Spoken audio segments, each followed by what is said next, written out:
The decision of the Cassation Court establishes that the Roman salute is not a crime unless there is a concrete danger of the restoration of the Fascist Party, as provided for by Article 5 of the Scelba Law, or unless used in racial discrimination or to incite violence, as provided for by the Mancino Law.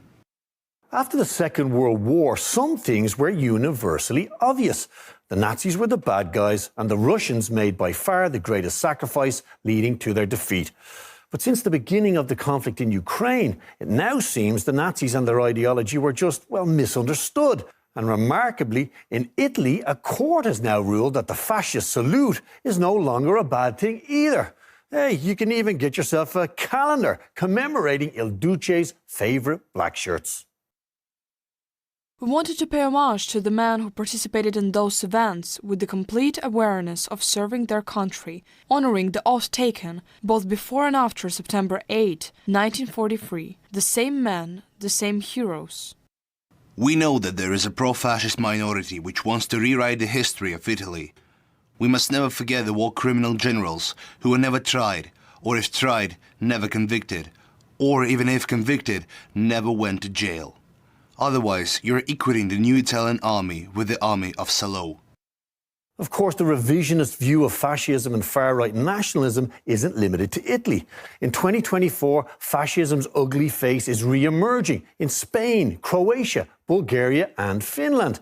And it's hardly surprising that it's getting harder to suppress these displays when the collective West has turned a blind eye to Ukraine's well-documented Nazi problem, even voting against banning its promotion at the UN.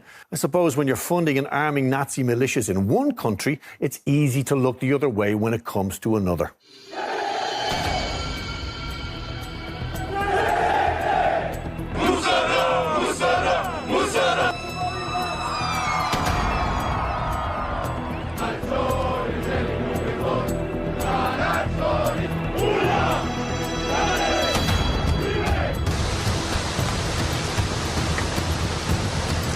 So, as we face into a momentous 2024, it seems the West has conveniently decided to forget the horrors visited on it by fascism, all in a scramble to demonise their new bogeyman, Russia, the very country that sacrificed most to defeat it.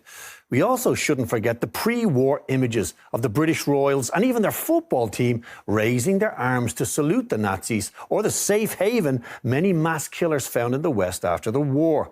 It seems that when it comes to fascism, the West and Russia, the enemy of my enemy is indeed my friend.